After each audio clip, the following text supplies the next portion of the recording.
Hey everyone, this is Kaden from Apogee Updates, and welcome to my YouTube channel. This will be a place for me to post news updates, stories, and other educational content. I appreciate you all being here, and I'm really excited for my first YouTube video. I feel super lucky, but Casey Hoffman, the lead electrical engineer from Mast Space, who's currently working on the XL1 lunar lander, reached out to me through TikTok, and I'd say we're pretty good friends now, and I'm just super stoked with that. I was able to interview with her and talk about things such as, what's it like to work in the aerospace industry? She's worked on the space shuttle Dream Chaser JWST, currently working in Maston. So she's had a ton of experience. She's definitely a legend. But without further ado, here is Casey Hoffman.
I'm Casey Hoffman, and I currently work for Mast Space Systems on the XL1 lander, or the moon lander, heading to the lunar South Pole.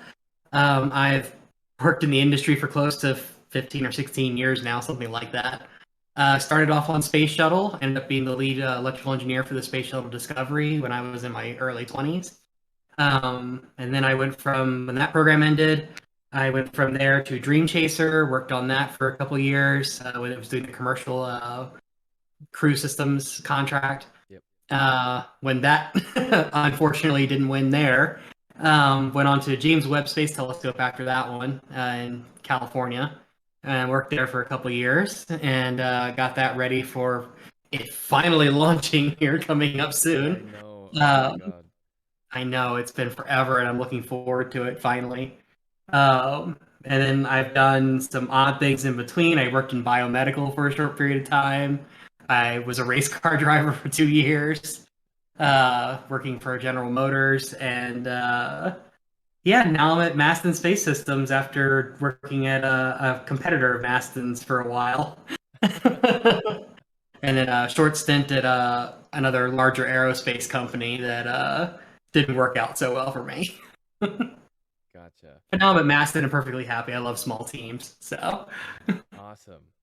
Well, oh man, what a whole lineup of cool projects that you've been on. Like every single one of your projects, and they're pretty diverse too. From Dream Chaser to like James Webb. I mean, yeah, manned and unmanned versus deep space versus everything at this point. I've kind of been all over the solar system. yeah, it's freaking fantastic. And all right, let's jump into some questions that I have for you, and then if we have time, there's a few from TikTok that were pretty good, including Okay. your own question was fantastic. You had to liven it up a little bit in there. I was like, man, Oh, people take you too seriously. absolutely. I play video games just like the rest of us. All right, let's start it off with that. What are some of your favorite video games? Because I too Oh, do enjoy some good video games.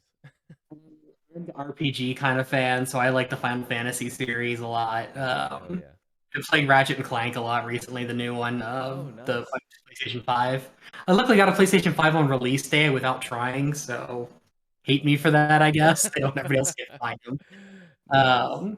Yeah, I'm not. I mean, I used to play like the first person shooters and things back in my college days, but I get a little too old. My reflexes aren't fast enough to keep up with the kids anymore. So Yep. That's understandable. So, you mentioned a few of the projects that you've worked on before. In your own opinion, what has been the most exciting project that you've worked on, or what are the more exciting ones that you have worked on? Oh, that man. So my first love was always space shuttle. I grew up Mm-hmm. wanting just I saw it as a kid and I wanted to work on the space shuttle growing up. Yeah. And it's the childhood dream. That day when I first walked in, my new engineering lead took me and she was like, "Let me show you this." And the door opens and I'm looking at this big scaffolding around everywhere and I hear a bunch of noise, like gas hissing and stuff. And I don't know what I'm looking at. And she just goes, "Look up." And I look up and there's the whole belly of the space shuttle with all the tile just sitting there. And it was just like, I sat there, I think I probably slack jawed for a good, 3 or 4 minutes. Oh my God, that's so cool. And the next words were, "You want to sit in the commander's chair?" I was like, uh-huh. So kid in a candy store, that was obviously years of excitement there of doing all kinds of cool stuff. And that's pretty tied with what I'm doing now with Maston. Never thought I'd say that. Space Shuttle's always kind of been the standout one for me. Yeah. But this moonshot, we have a really good chance of sticking the landing on the south pole of the moon. And I don't know how it just seems incredible to me to be one of the first private companies, small team of people to actually pull that off when only nations have done it before. Yeah. No, 100%. Like, it's so cool that I mean, they selected you because, like you said, Maston is relatively small, Yeah. and you guys have been. I mean, I've said this in the TikTok and stuff before, but I mean, Maston has just been killing it in, like, the self-landing rockets and all that stuff. Like, all their videos, I mean, they're just so stable and they just do what they need to do. So And it's mastered that landing phase, which is the hardest part, believe it or not. Getting to the moon's easy. It's landing is the hard part. oh yeah, no, I can kind of Say understand. easy, but you know what I Yeah, mean. yeah. It's all relative. Yeah. But yeah, so that's cool. So the Maston XO1 almost ties up with the space shuttle. That's pretty big because, I mean, I definitely agree with you. Growing up, like, the space shuttle, I think at least it's what got me into space as well. At least, interested in space. It's just such a cool ship. Yeah, it was just the fact that it was a plane that was reusable that went Yeah. into space and came back. And despite its flaws, it may have been the ugly penguin of sorts, but I still loved it. And it sits in the Smithsonian now, and it's kind of cool to have something there too. So, Oh, and only absolutely. be what 38 now. I just turned 38, so. That's so cool. So with the space shuttle, then what exactly did you do um, on that team or with the space shuttle? Sure. So originally I started, basically I actually spent my entire career doing pretty much the same thing. I started in cable and harness, which sounds so innocuous and so boring. And I didn't care. At the time, I was like, I will do any job you want me to. I don't care. Sign me up. Oh yeah. Uh, but it ended up being the coolest job because you end up touching everything. So everything from because there's a cable or a wire or a sensor or something that touches the main engines, that touches the fuel cells, that touches the waste control system, or the ECLIS, or environmental control and life support, or just the controls the crew used to fly it. Yeah. And so it was like every inch of that spaceship, I got to be all over it. That is Um, that's really cool. So even though you were part of just like one part of the ship, you got to pretty much learn about the entire space Yeah, shuttle. Yeah. they used to have certifications in each system, and I actually, after a while, I went around and started getting certified in all the systems that I could Oh, um, nice. before the end of the program. It was just fun, and then from there, it was the United Space Alliance. I'm not sure if you're familiar with them at all. They were a company that no longer exists. They went out of business when the shuttle ended. Oh. But they also reassigned some of us from shuttle to work on Ares 1X and the Constellation program and Orion as well. So I kind of moved over into those divisions towards the end of the shuttle program to hopefully build that up before it got canceled too. Yeah, yeah, yeah, unfortunately. Welcome to government work. You just hope it doesn't get canceled. Oh yeah. I'm sure that's been I mean, as It's an heartbreaking. outsider, Is the best yeah. way to put it. It's Yeah. absolutely heartbreaking. I can't even imagine what you have to go through, like, actually being part of those teams, but from an outsider's perspective, I get annoyed when it's like, okay, we're building up to this, and then the new, government leader comes in and is like, no, we're scrapping that, doing something else. Like, I'm sure that's frustrating. Oh yeah, there's a I don't want to say it's a famous picture of me, but it's one I show people of my last day on shuttle, and the Atlantis is parked outside, and the whole deal was as soon as Atlantis got pulled into the bay from the last flight, Uh-huh. we were all laid off. That was the end of the program. Oh my So God. they actually just parked it outside of the bay and didn't actually pull it in for hours, and we had a big kind of like street party out there. Oh wow. Uh, but it was so much fun. It was a great last day. But there's a picture of me leaving right next to my car, and I had the space shuttle in the background, and I just snapped a selfie. One of the few times I ever take them, and it's just me like being totally red faced and teary eyed and trying not to cry. And it's like, oh man, this is the last time I'm leaving Kennedy Space Center. Oh my God, that's crazy. Epic selfie, kind of a sad situation, but Yeah, it's an interesting memory to go back and look on. No, it's yeah, this is the last moment I was on this program, and it's like something I dreamt of since I was a kid. So that's so cool. And so you went straight from college to work on the space shuttle, is that right? I got really lucky. Yeah, I So did. so tell us about like how did you how did you score that? How did that work out? So there was this. I had a work study thing with the career services office. Hmm. So I was helping people get jobs on campus, working for the gym or whatever else. But occasionally, employers would come in and have a career fair or a career day or whatever you want to call it. And they didn't really announce it. They didn't really have signups, but United Space Alliance, basically, anytime you saw NASA technicians or NASA engineers, those were United Space Alliance people. Okay. So I just usually refer to myself as NASA. It's just easier. Um, I got a phone call at 8 a.m. in my chemistry class, and the old flip phones back in the day, Oh yeah. and said, "You need to get your butt over to the career service office right now. I got you an appointment to interview with the United Space Alliance for the shuttle." I was like, oh my God, I'm sitting here in my PJs in my 8 a.m. chemistry class, all the way across campus. And of course, my dorm is on the exact opposite end. Oh So it's no. like, and they're like, you got to be here in 5 minutes. It was like, oh crap. So I had a red line, crumpled up resume in my backpack.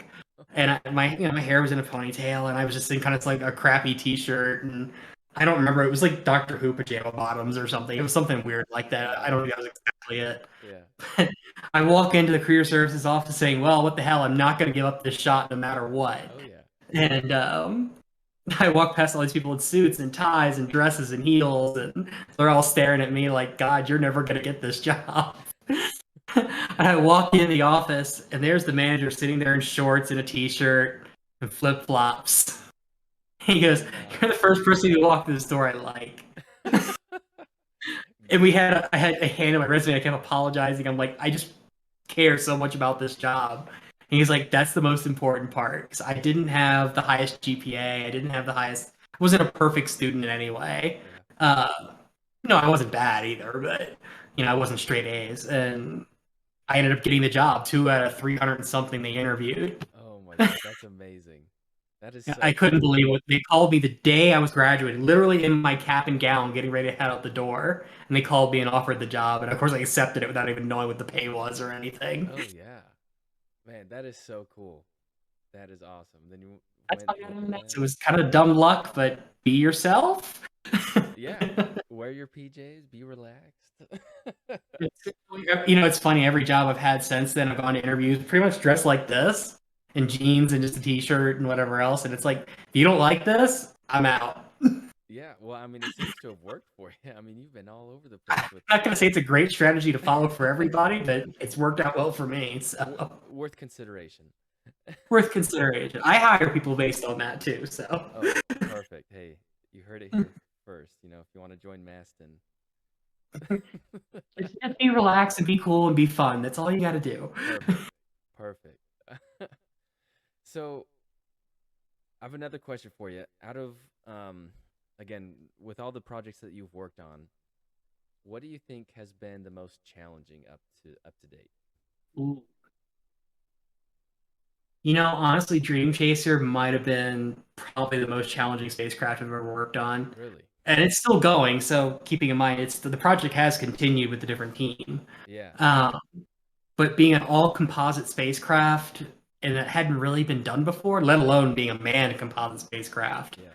um, it had a whole host of challenges that I don't want to say I was unprepared for. It was just so very different coming from space shuttle going to that, where space shuttle is more of a typical metallic aluminum vehicle, and Hmm. you know in electrical world, grounding can be under structure and things like that, where in a Yeah. composite, it doesn't really work that way. Yeah. So I had to learn a whole new way of doing my electrical engineering job. Not to mention, I also had power systems on top of cable and harnessing there too. And I Oh, was the only engineer on that project for the first year and a half.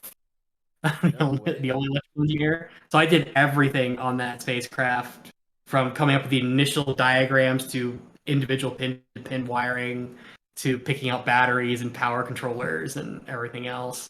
That's crazy. So, timeline wise, what?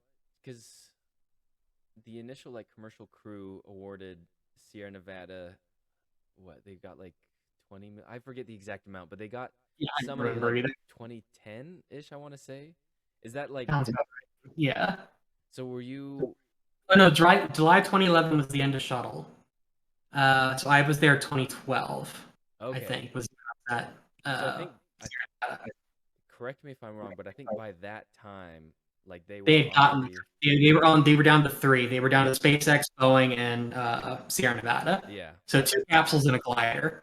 Yeah, which is so crazy because by that time, yeah, I think Blue Origin kind of I mean I'm that not even sure they were in the running at any point by then. They weren't ready for it yet. So so uh, again, I could be wrong, but I'm pretty sure they were part of the initial like commercial crew like interest, but they pulled themselves out pretty early, and then it was yeah, yeah, just those three.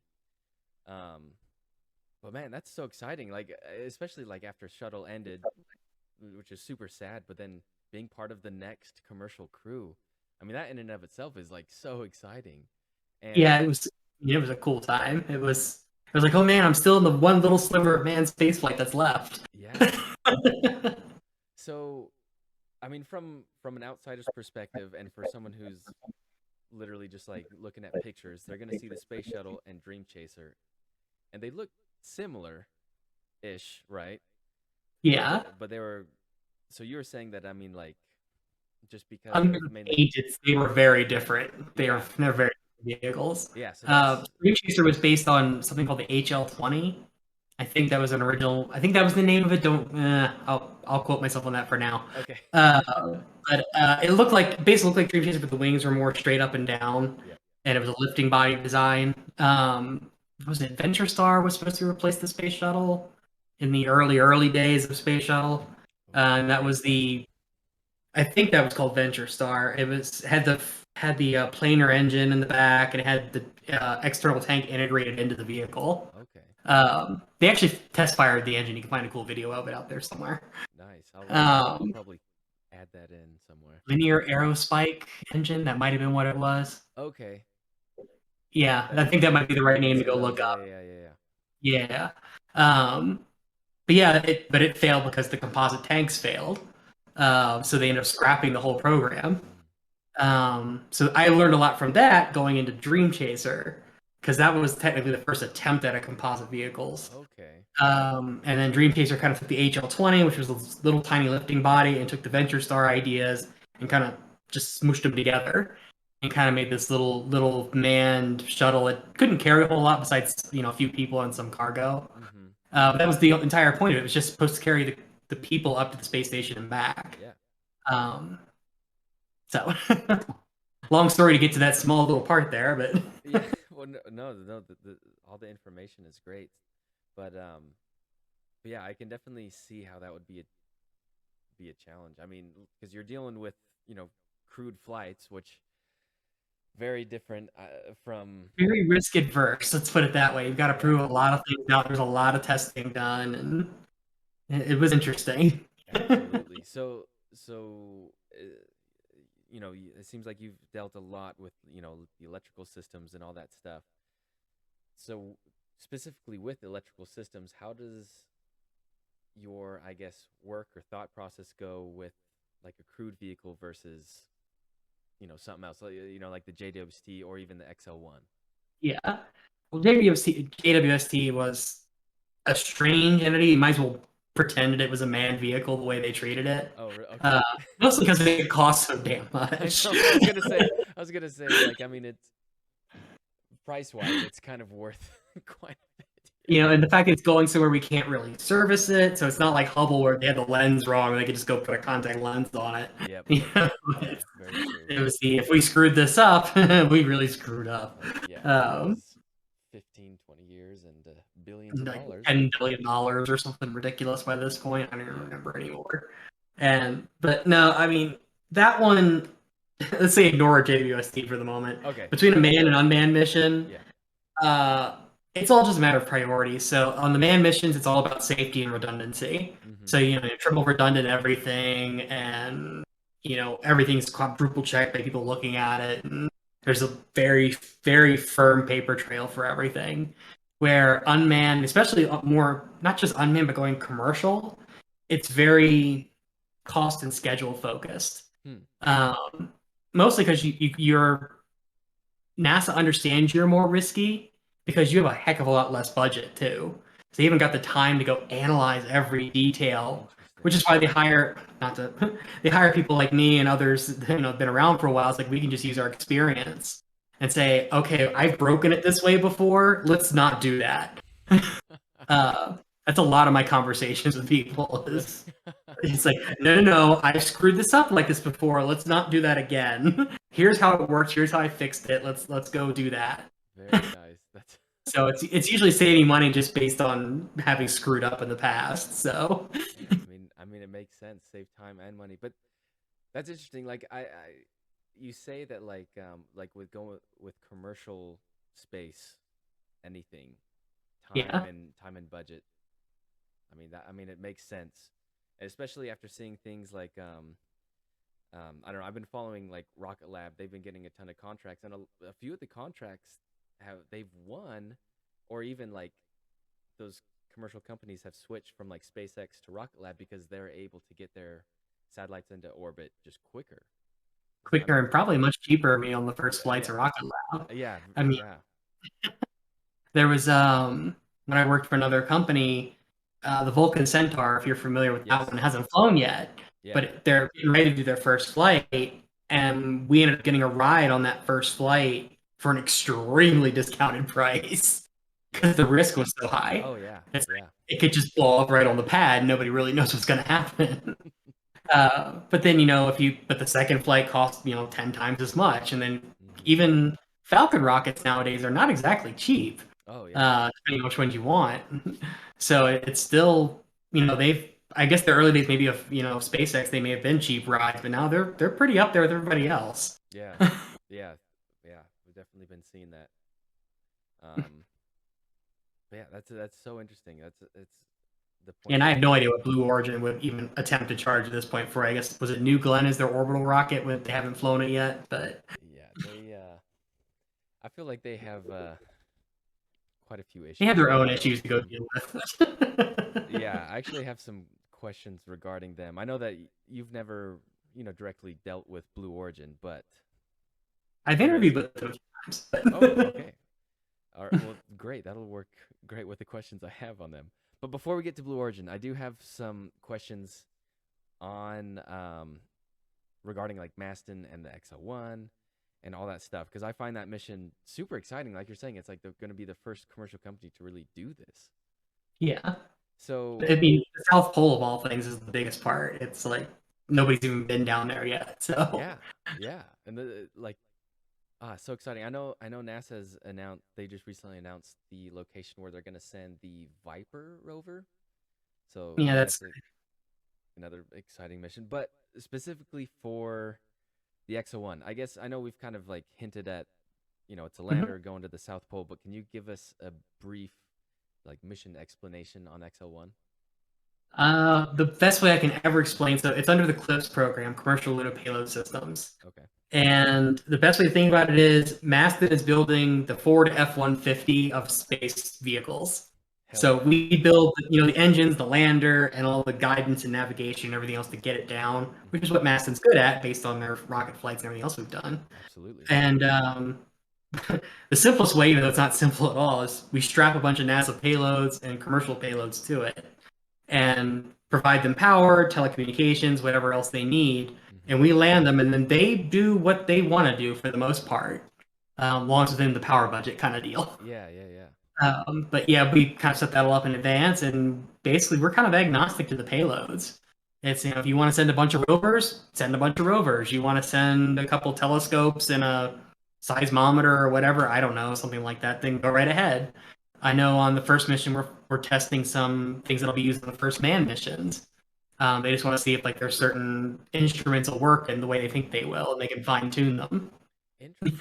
Okay, so that okay, so with this mission, there's going to be multiple. So there's planned multiple landers then. Just one lander with six payloads, seven payloads, something like that. Okay. Um, Have those but pay? there's other Clips contracts. So Okay. like Astrobotic has one. They got 19C, I think was the name of it. I think that's the Viper mission. Mm-hmm. And then there's other ones out for bid that are staggered throughout, the next year or so. Okay. Okay. So it'll be up to multiple private companies to try and bid and win those. Gotcha. Gotcha. Okay. Have the payloads for EXO-1 already been like Yes, decided they've upon? been chosen and established, and I'm pretty sure they're public. Nice.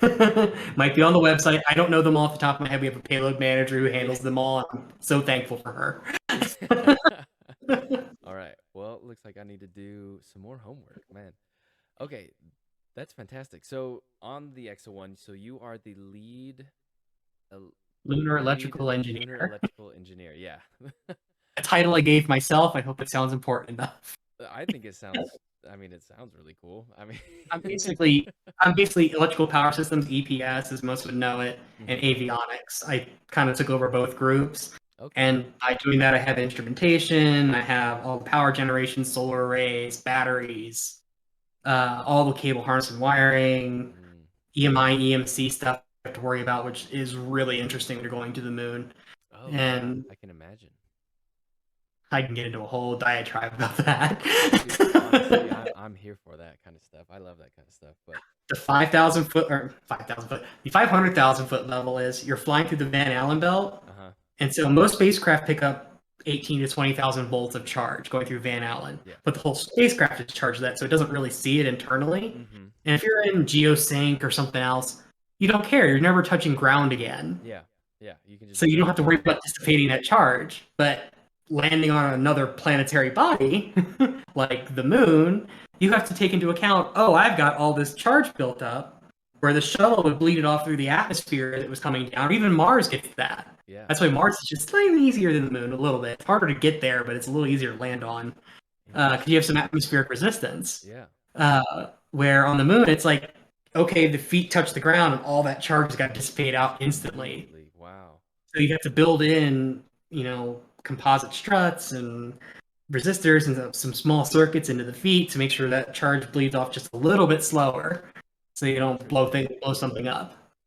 That's so interesting. Wow. So you're going. So you mentioned so composite feet, but you're still gonna bleed off that charge, hopefully, slowly and in a controlled All the manner. details aren't worked out quite yet, Yeah. but yeah, I have a theory in mind of how we're going to do it. Nice. We have some great companies that are contracted to us as well that are really smart. So That's so cool. So you're dealing with electrical systems and the power. So are you responsible for supplying the power to those payloads as well then? sure am. Okay. So they have a certain budget within our entire lander that, just making up numbers at this point. So say it's 2,000 watts for the entire lander, Mm-hmm. 500 watts would go to payloads, and then whether they want to run at the same time or whatever else, they kind of have to divvy up that power amongst themselves, usually with scheduled operations, so Yeah. that if one takes 400 to deploy a rover or something like that, you only need that for a couple seconds. Yeah. Where maybe a robotic arm might come out and do some scooping that might take 200 watts for a couple hours. Gotcha. That's super interesting. Okay. So let's see. How do I want to go to the next question? So with are you guys also in charge with like the communications? I know you mentioned it, but just so you okay. Yeah. So then something I've learned recently that you're probably familiar with the Deep Space Network (DSN). Yeah. Um, so I only really thought that was the only game in town. There are actually private companies that do deep space communications now, from around the Earth. Not as good data rates as DSN, because DSN is kind of like dial-up plus. Yeah. Everybody else is more like back in the Apple II days, where it's like put the phone on the receiver kind of Oh deal. yeah. Space communications are still not very fast at that kind of distance. Yeah. But yeah, there are private companies. We're working with both. DSN obviously costs a lot more Yeah. than the private companies, but the private ones are very easy to work with and uh, doesn't cost us a fortune to just basically send status messages back and forth, things like that. Especially in like the 4 or 5 days of transit to get there. Yeah. It's not a whole lot of data to send, so. Yeah. That makes sense. That's super cool. So we did talk about some of the challenges, including like, charge buildup, especially going through the Van Allen belts, power management and stuff. But what are some of the other like, I guess, bigger challenges that you see with XL1? Oh man.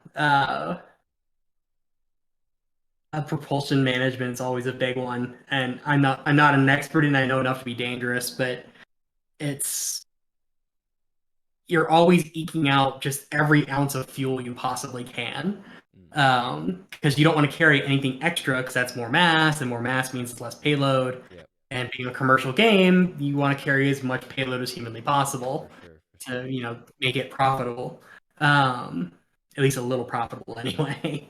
Yeah, um, so, just there's always a balancing game where masses are changing a little bit here and there, and it's kind of like a weird balancing act.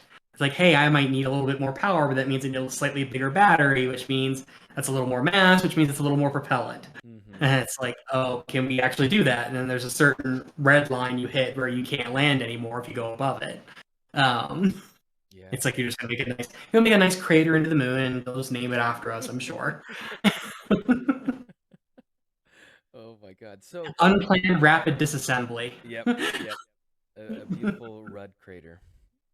Yeah, but I mean that and comms is always a problem. It's like, you're on the dark side of the dark side. When you're on the back side of the moon, it's it's blocking the view to Earth. It's like, okay, we can't really know what's going on. And as we're descending, you're already in the spacecraft goes into its descent profile during that blackout phase Man, because it has to be on the backside before it starts. So we won't even get notice that it's doing it until it's about halfway done. yeah. Similar, I mean, for different reasons, but similar to like what, the 8 minutes of terror is what they called it for like when Yeah, Perseverance same took the idea. maneuvers. Yeah. It's just Well, I blacked mean, they out. have a 7 minute communication lag. It's like at least us, it's just I think it's 4 or 5 seconds. It's really not that bad Yeah. to the moon comparatively. But yeah, just being on the eclipse side of the moon, it's like, yep, that's where you got to start coming down, and if you're gonna hit the landing spot. So Man, that's so intense. So with the XL1, have you guys already decided on, I guess the propulsion system in terms of like propellants, what engines and stuff? yeah, that's long since been settled. Okay, So okay. that's one of the first things you usually pick out and settle on, and kind of design around that for the most part. Okay. So from the time when you like submit what you want to do, for this NASA program, and then they select you, but then when it comes time to actually like with the finished product, I guess how much can change? How much usually changes between like what you Wow. originally submit and then the final product? Some things go right back to napkin sketches and start over, and there are Really? some things that are pretty set in stone that ended up not changing. Like on this one, the batteries didn't change, which usually have to end up resizing the batteries and doing some fiddling there. Mm-hmm. This time they ordered those first, and it's like, nope, that's set in concrete. We're gonna live with this and deal with it. And I was like, all right. All That right. was before I started working there, so I Yeah. can't take credit for that one. Um, but yeah, I mean, it's interesting. It's never really easy to predict which ones are going to be in flux. It's usually there's an oversight, or because backing up just a little bit, when Mm-hmm. you submit these proposals to NASA, you've only got 30 days from when they tell you what the proposal is to you have to submit it. Wow. So it's a small group of people that get together and design an entire spacecraft, Yeah. at least at a fundamental level, and do some basic numbers and Excel spreadsheets and calculations to go, okay, this design should work for what your mission is, and submit it. That's And then you spend the next 2 3 years going through and refining that design. And it's like sometimes you realize, oh, I completely forgot about insert stupid thing here. Yeah. And we haven't found that stupid thing yet, hopefully, but uh, it's always it's a risk, but it's the way space works now, and it's what NASA can get so many missions for so little money, Yeah. um, saving taxpayers' dollars and things like that.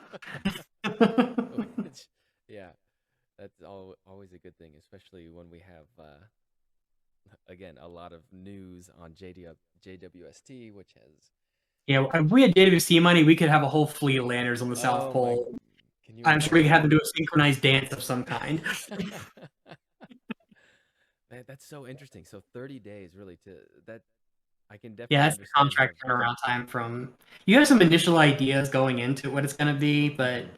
you don't get the specifics of the mission until about for to the day they release it till the day you submit it. And That's everybody has that crazy. same opportunity. Blue Origin, we do, Astrobotic. Anybody who wants to bid on it, they have that same amount of time, the same information is given to everyone. Yeah. It definitely seems that Maston was definitely a good fit for this mission though, because I mean, they already had a lot of Yeah, I think experience and so stuff. too. And some future missions coming up. Talking about future missions, so I know recently they there's been news about Zogdor, which seems like a really cool upcoming Maston project. Can you tell us anything about Zogdor and It's expanding on the platforms we've been working on, like Zodiac and others, which have been subsonic vehicles, where Zogdor is going to be a supersonic vehicle. hmm Still not orbital. It's That's not what Maston's into. We're into the landing game. yeah. So we fly other people's instruments, like terrain relative navigation or TRN, if you ever hear of that. Yes. And we just test out those things with our own guidance system, and they kind of will lift and take charge and try to land us.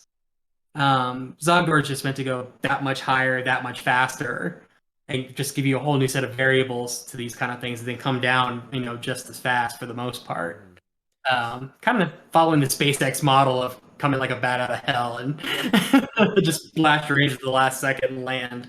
That's the most fuel efficient way to do it. So Yeah. I mean, it's scary, but very exciting and yeah, fuel efficient. So, talking about train relative navigation. So, is Maston? I'm sure they already have their own system. So, is Zogdor meant to improve upon that system and then maybe incorporate that into other extra believe it or planetary not, missions and yeah, stuff? I know. It's funny. Believe it or not, we actually test a lot of other company systems. Really? Okay, so you just fly Our out. TRN system is actually one we bought from somebody else for Oh, XL1. okay. We do have our own systems coming down to land, the guides, navigation control, sensors, everything else. That last few final feet to map the craters and do the imaging and figure out exactly where you are. hmm That's from another company that we're flying that NASA kind of provided to us through an agreement. Oh, cool. But we've tested it on our landers, like with the Zodiac, where it went hmm up from one pad and landed on another one based on the net terrain it Yeah, saw. yeah. So we kind of proved it works before we stuck Nice. it on our own lander. Yeah, for sure. I mean, that's safe thing to do. Okay, that's super exciting. So, do you know what kind of like altitudes Zogdor is going to be reaching for, or I have to go ask. I honestly don't know. High, no very worries. high, but Very not high, not yeah. not orbital. I know that high. Yeah. Not that high. So Well, that's super exciting. I mean, from the little that I've read about Zogdor, like I think it's a great mission, and I think last time we spoke, we talked about how it'll fill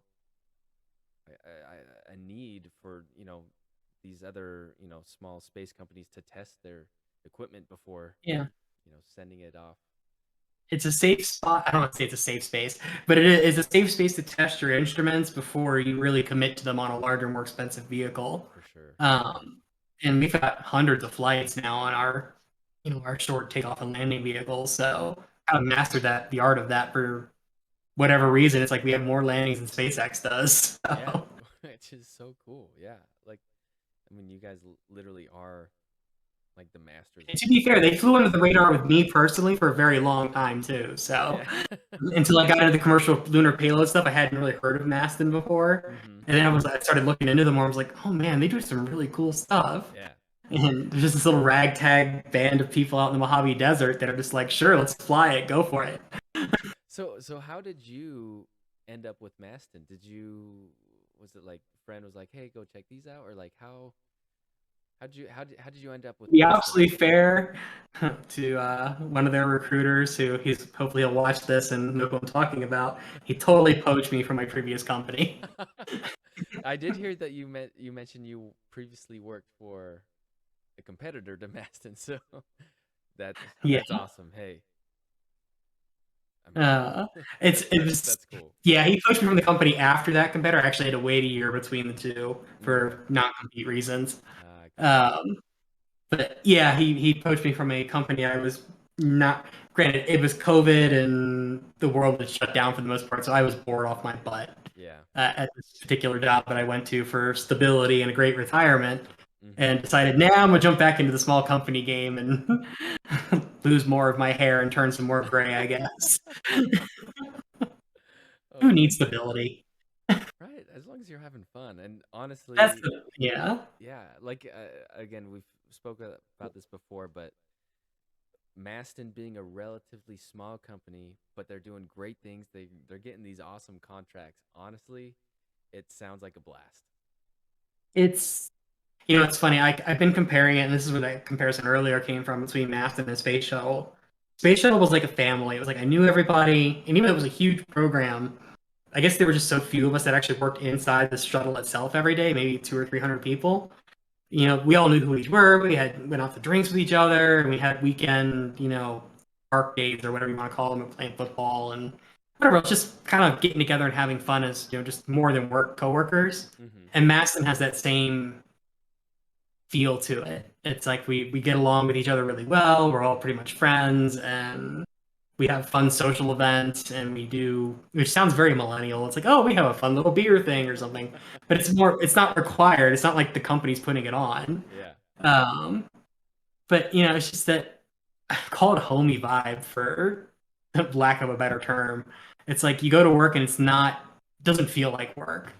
It's just you enjoy what you do and you work hard and everybody contributes to this end goal and we're all there to see it happen. That is awesome. That Nobody's there collecting a paycheck. I guess that's the best way to put it. yeah. If you want to get rich and wealthy, space is not the way to go. Unless you're Bezos or somebody, I guess. I don't know. Oh geez. Yeah. Oh, good old Bezos. But that's super cool. On like that's definitely I feel like a dream for a lot of people. At least a lot of the people that I've talked with through and met with on TikTok. Everyone just has that passion for space, and I definitely get the vibe from a lot of people that like yeah, like if you like going to work and like doing working on these awesome like cool projects. I mean that's the life, man.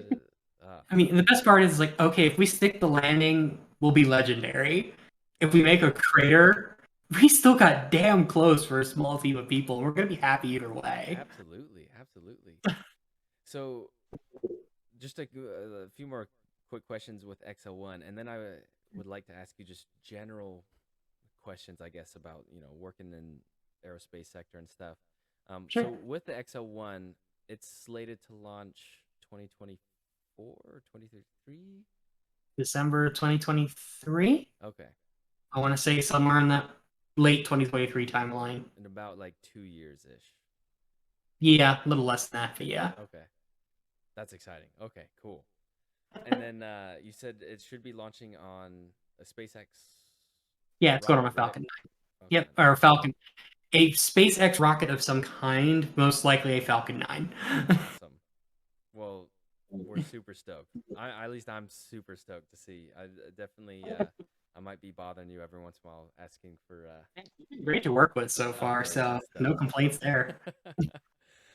So I do have a few questions that actually came from TikTok. I made that super quick TikTok asking My you know what parts do smell like rocket fuel.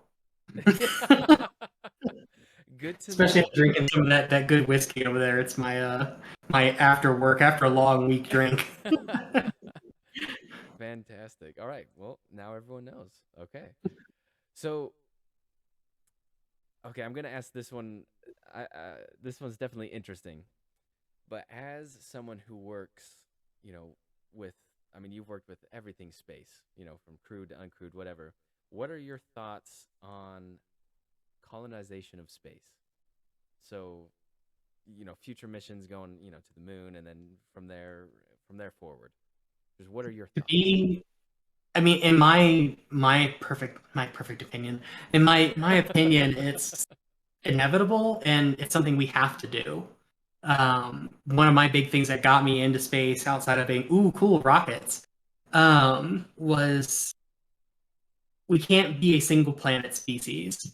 Mhm. That's the biggest thing is that all it takes is one meteor or asteroid we didn't track, and that's it. We're just like the dinosaurs. Yeah. Uh, Except for maybe the ISS guys, and that would really suck to be up there about then. Uh, Jesus. Not really, self-sufficient on the ISS or anything.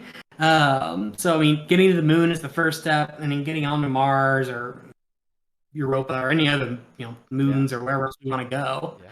Um, we have to. It's just if we want to survive as a human species and kind of get past that next great wall in our evolution, that's where it is. And the sooner we can do that, the safer we'll be. Yeah. So, go building off of that, how do you feel? I mean, you have definitely hit on this before, but I mean, you're currently working on a project that directly contributes to that. I mean, you're working on XO1, which you said is going to test some of Yeah, we're the the tip of the hardware. spear for the new man program. Yeah, like So like you're testing hardware that will be used to take humans back to the moon. So, how does it feel to be part of like a team like that? it's not.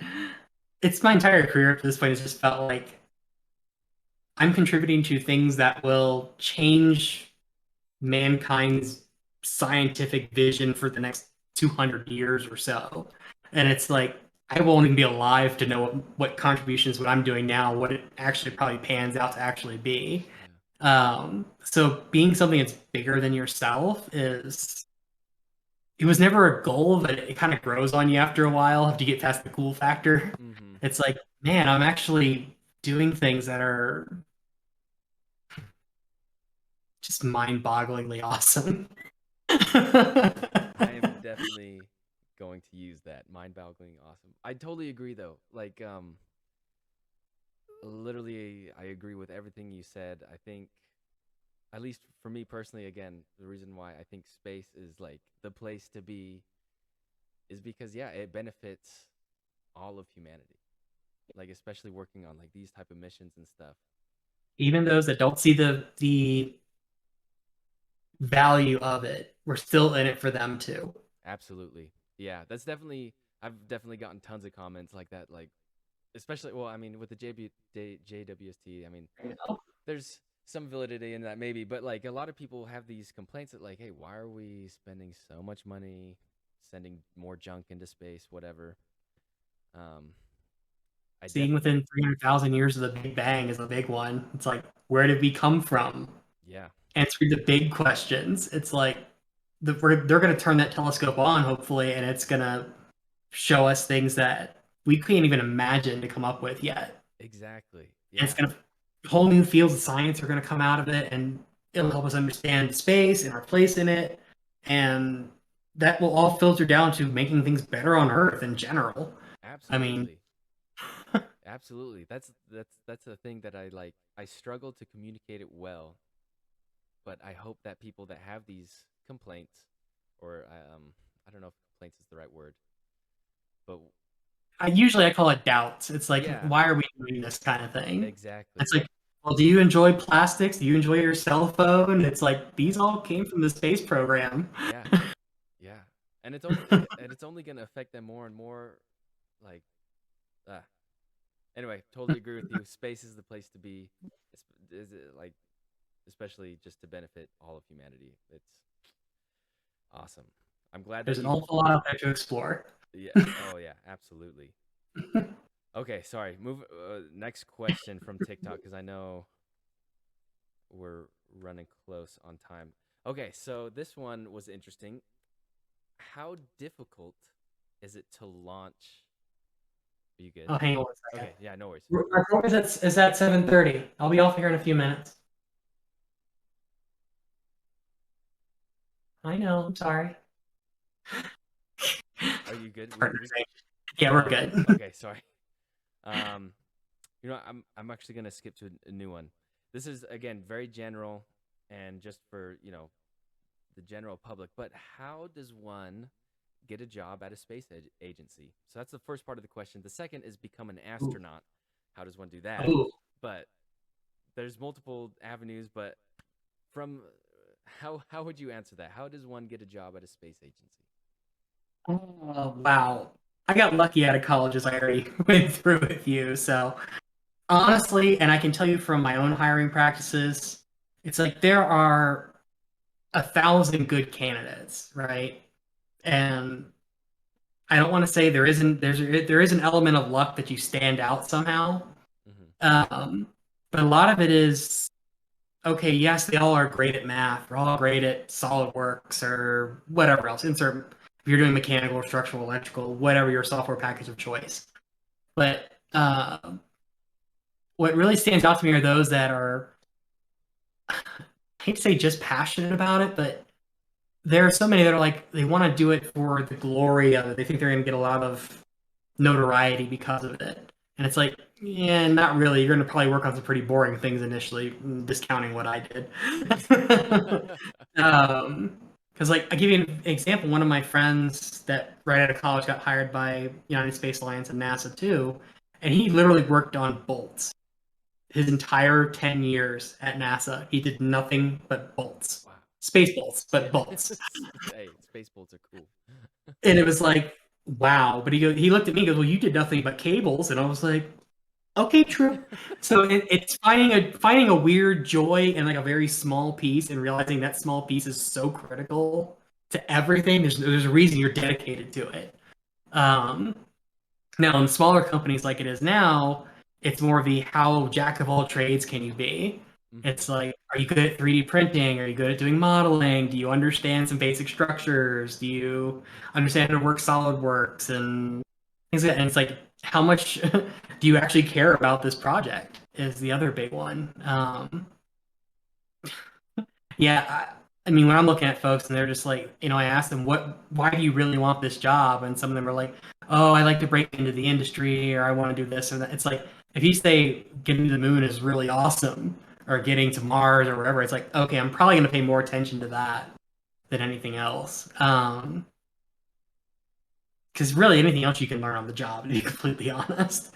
I mean, you don't, speaking to me like cables and harnesses, when I started in the space shuttle program, you don't get a cable and harness class when you're doing electrical engineering. It's so here I was tossed into a whole field that's learn on the job, and it's like take your degrees, toss them. You're gonna learn from scratch. Wow, that's interesting. So I mean that's the other way. And then to comment on the astronaut part, um, obviously I think everybody who gets into space wants to be an astronaut at some point and does actually try. And it's like getting into the industry is like the first step. Mm-hmm. In general, I mean, I knew there. Nicole Stott is a great example. She was the engineer at Kennedy Space Center and worked on the space shuttles and kind of worked her way into being an astronaut, and then was a really great one. It still is, and wrote an amazing book. And yeah, becoming an astronaut again, it's another leap of getting a little bit lucky, having the right skill sets. You got to be a perfect marathon runner, perfect health, but also be a doctorate and be the smartest person you've ever met, kind of thing. And granted, I know those traits are changing as times are going on. I mean, William Shatner is 90 years old and you're ready to fly into space. So, Yep. I mean, his only credentials were he was Captain Kirk, and it seems kind of cool. So I guess you can be a TV star now, or a billionaire, or really smart and really fit. Yeah. Um, but was it Inspiration 4 was the recent mission where Yep. the doctor had the prosthetic leg or prosthetic finger, and it was like, that was a huge boundary to be broken. There was, hey, you don't have to be physically perfect to go to space. Yeah. Um, Not that she didn't train in every possible way you do during the survival training on mountains and everything else. Um, I know I certainly had my flirtations with being an astronaut. I was much fitter and skinnier back in the day. Um, and I applied, did the thing, and went through a couple rounds, but I it was ended up flopping out like most do. Which is still cool. It's like I still say, hey, I got to try at least. Yeah, that's Um, awesome. which is maybe perfectly happy sending others into space at this point. So That's that's so cool. That's some great advice though. Honestly, it seems like you said, like you can learn the skills as you go, but the you can't learn passion for space really. yeah, you have to care enough to. I'm not going to say it's not the SpaceX model. You have to care enough to put in, 80 hours a week or something. Be smart about it. Mm-hmm. But it's like you actually have to have a passion for it to, make it rewarding. Because, like I said, you're not in it for the money. Trust me. And most people, I always dare people name three astronauts in the current class, Mm-hmm. and nobody can do it. It's like, so you're not doing it for glory, Yeah. even if you make it all the way to astronaut. Yeah. So it's like, why are you doing it? You've got to ask that really hard question of yourself. And you've got to have some other motives besides what normally drives society. Yeah. That sounded really profound. I like It that. Holy crap. I'm s- I agree, man. I have I have those thoroughly moments where I get enjoyed. something out. Yeah.